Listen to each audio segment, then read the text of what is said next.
Assalamualaikum warahmatullahi wabarakatuh. Halo anak-anak, khususnya kelas 5 UPT SDN 154 Gresik. Kali ini Bapak Guru akan menjelaskan materi kelas 5, yakni tentang kehidupan ketika kehidupan telah berhenti. Fase C kelas 5 semester 2 UPT SDN 154 Gresik. Perkenalkan, nama saya Hector Rendiono, Guru PAI UPT SDN 154 Gresik. Sebelum kita mulai belajar pada materi ini, anak-anak, mari kita awali pelajaran PAI dengan berdoa semoga diberikan oleh Allah kesehatan dan ilmu yang manfaat dan barokah. Amin Allahumma amin. Al-Fatihah. Semoga kalian semua anak-anak diberikan ilmu yang manfaat dan kesehatan oleh Allah Subhanahu wa taala. Amin amin amin Allahumma amin. Langsung saja anak-anak kita mulai materi pada hari ini. Di antaranya materi pada pagi hari ini dengan tujuan pembelajaran menjelaskan makna kalimat tarjih dan menemukan hikmah beriman kepada hari akhir. Coba anak-anak kita lihat video atau gambar di samping ini, yakni ketika melihat atau mendengar kematian, apa saja yang seharusnya diucapkan anak-anak? Ya, seharusnya kalian mengucapkan kalimat tarjih. Kalimat tarjih. Kalimat tarjih diucapkan ketika mendengar musibah atau bencana. Nah, seperti ini anak-anak bunyi kalimat tarjih.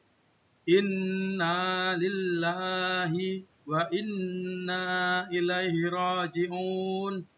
Yang artinya, sesungguhnya kita milik Allah dan hanya kepadanya lah kami akan kembali. Ini anak-anak tulisan kalimat tarjih.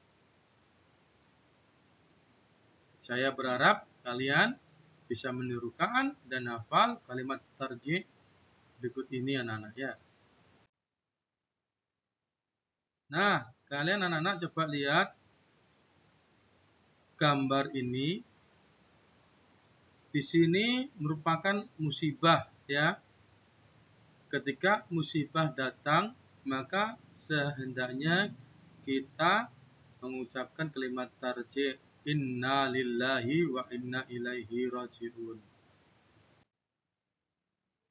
Kemudian Allah juga berfirman dalam Quran surat Al-Baqarah, Bismillahirrahmanirrahim, Alladzina idza asabathum musibah qalu inna lillahi wa inna ilaihi raji'un.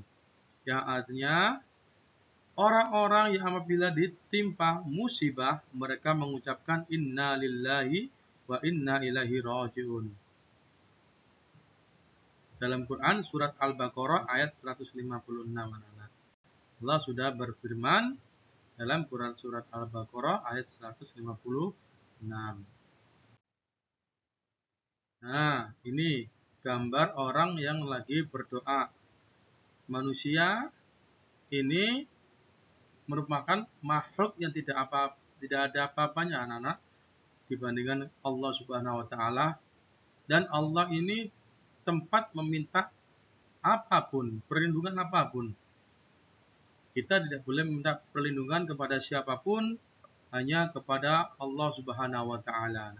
Ya.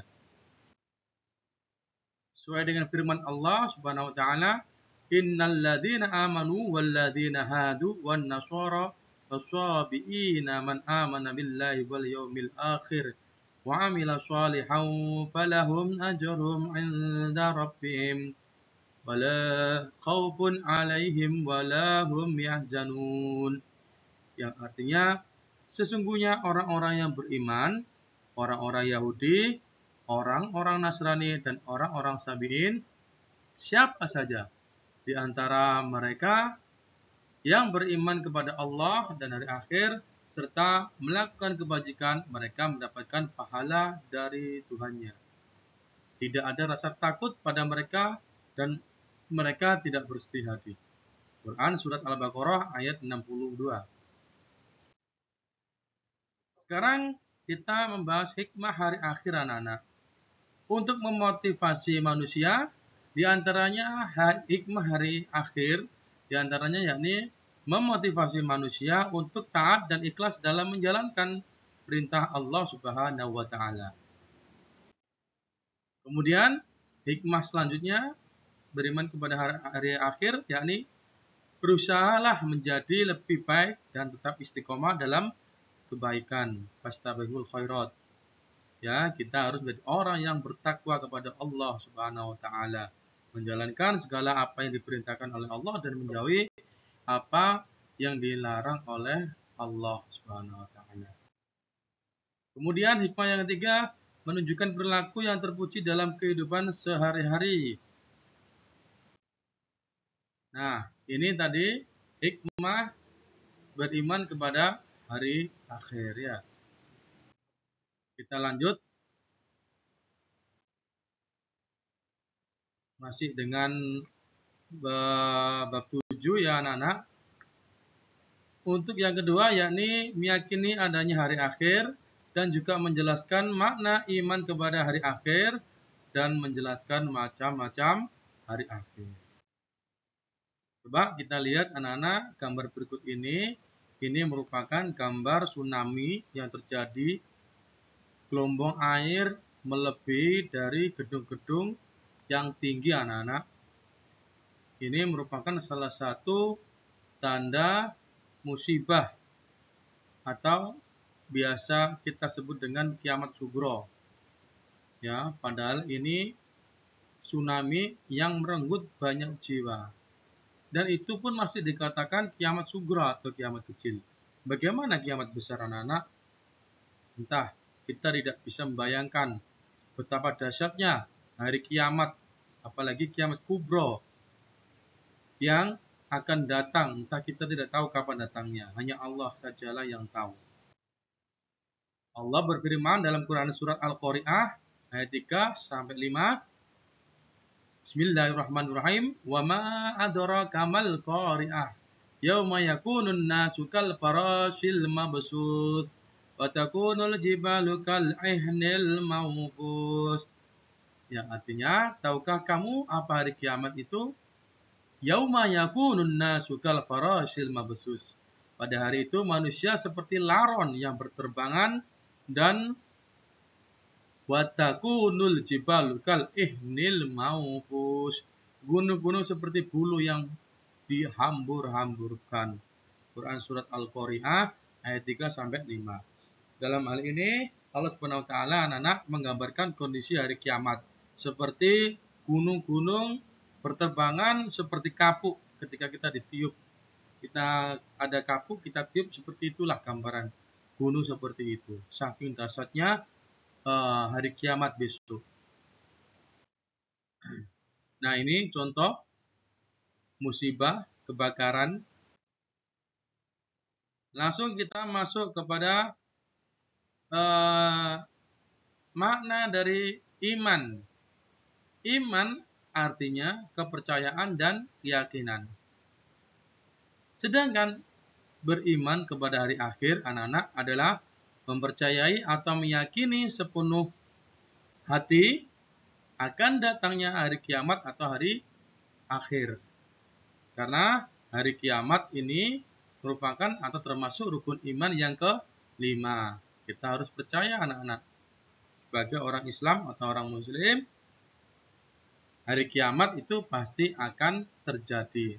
Tapi kita tidak tahu kapan datangnya hari kiamat. Itu rahasia Allah. Hanya Allah lah yang tahu.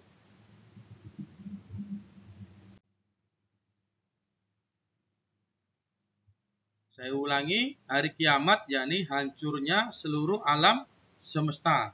Tidak ada sesuatu apapun yang bisa atau lolos dari hari kiamat tersebut. Apapun semua akan hancur, ciptaan Allah akan hancur, baik planet, matahari, bulan yang ada di luar angkasa pun akan hancur semua. Kecuali Allah Subhanahu wa taala akan kekal abadi anak-anak. Sekarang kita masuk ke macam-macam hari akhir. Di antaranya macam-macam hari akhir, yakni ada yang namanya kiamat sugro.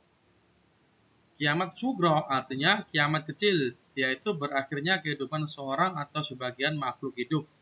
Contohnya kematian seseorang dan bencana alam seperti banjir, gempa bumi, tsunami, gunung meletus, dan kebakaran. Ini termasuk masih kiamat sugro, anak-anak.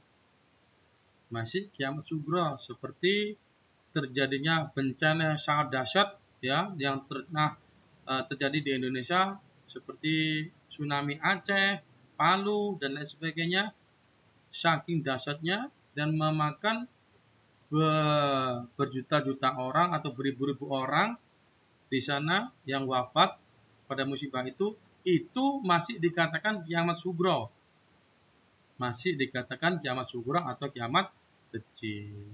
Ya, maka dari itu anak-anak, mumpung kita masih diberikan oleh Allah kesempatan untuk hidup di dunia ini, marilah kita mencari amal kebaikan sebanyak-banyaknya, mencari ridho Allah Subhanahu wa taala agar kelak kita di akhir nanti bisa diridhoi oleh Allah Subhanahu wa taala. Amin Allahumma amin. Ada juga yang kedua, kiamat kubro. Kiamat kubro atau yang biasa kita sebut dengan kiamat besar adalah hancurnya alam semesta beserta seluruh isinya. Tidak ada makhluk hidup pun yang tersisa, semua akan binasa. Besok ketika hari kiamat, kiamat kubro, malaikat Israfil akan meniup 2 kali sangkakala. Sangkakala yang pertama akan hancurnya seluruh alam semesta. Kemudian ketika tiupan sangkakala kedua, semua makhluk Allah akan dibangkitkan dari alam barzah. Ya. Kemudian dikirim ke suatu tempat yang bernama Padang Mahsyar ya. Sesuai dengan firman Allah Subhanahu wa taala, "Kullun nafsin dha'iqatul maut wa innama tuwaffawna ujurakum yaumal qiyamah." Yang artinya setiap yang bernyawa akan merasakan mati dan hanya pada hari kiamat sajalah diberikan dengan kesempurnaan balasanmu. Quran surat Ali Imran ayat 185. Nah, ini anak-anak. Walaupun ini bukan gambar sebenarnya, kita nggak tahu bentuk malaikat yang bagaimana. Nah, malaikat itu gaib anak-anak, seperti ini. Ya. Kemudian tanda-tanda besar, tanda-tanda kiamat besar, seperti terbitnya matahari dari barat. Ya, matahari terbit dari barat. Kemudian munculnya Dajjal atau makhluk Allah yang bermata satu disebut Dajjal. Ini Dajjal nanti akan turun untuk mencari pengikut. Siapa yang orang-orang yang tidak mau beriman kepada Allah akan menjadi pengikutnya Dajjal. Dajjal ini diberikan oleh Allah kekuatan anak-anak sakti, kesaktian. Maka dari itu di hari akhir nanti banyak orang yang menjadi pengikut Dajjal karena terperasa dengan omongan Dajjal. Maka dari itu kita mulai dari sekarang ayo berdoa semoga kita besok di hari akhir kelak tidak menjadi pengikut dari Dajjal anak-anak. Kemudian tanda-tanda kiamat besar yakni turunnya Nabi Isa alaihissalam untuk melawan Dajjal dan membantu Imam Mahdi yang berperang melawan Dajjal. Kemudian juga keluarnya Ya'juj dan Ma'juj, munculnya binatang melata di bumi, dan munculnya dukhon atau awan debu dari timur ke barat, dan terjadinya gerhana di timur dan jazirah Arab anak-anak. Ada juga yang berpendapat ulama terjadi hujan 40 hari berturut-turut, nah sampai banjir bandang. Kemudian peristiwa yang terjadi pada hari akhir sangatlah dahsyat dan menakutkan. Tidak ada orang yang tahu kapan terjadinya hari akhir itu anak-anak. Akan terjadi kecuali Allah semata. Berdasarkan Al-Quran dan hadis, ada peristiwa yang terjadi pada manusia atau peristiwa yang terjadi pada manusia saat hari akhir datang, yaitu diantaranya ada Yaumul Ba'as, Yaumul Mahsyar, Yaumul Hisab, Yaumul Mizan, Yaumul Jaza, dan surga serta neraka. Yaumul Ba'as yakni hari dibangkitkan atau bangkitnya, ditiupnya sangkakala kedua oleh malaikat Israfil, ditandai dengan dibangkitnya kembali semua makhluk hidup yang telah mengalami kematian atau kebinasaan akibat hari kiamat. Kemudian Yaumul Mahsyar. Yaumul Mahsyar adalah tempat berkumpulnya semua manusia setelah bangkit dari alam kubur untuk mempertanggungjawabkan semua amal perbuatan di dunia ini. Besok di Yaumul Mahsyar semua manusia akan bangkit ya sesuai dengan kondisinya, sesuai dengan amal perbuatannya yang dilakukan di bumi ini. Apabila di bumi ini dia selalu memfitnah, selalu menggunakan tangannya untuk mencuri, maka besok di Yaumul Mahsyar tangannya akan seperti contoh panjang sebelah ataupun mulutnya bisa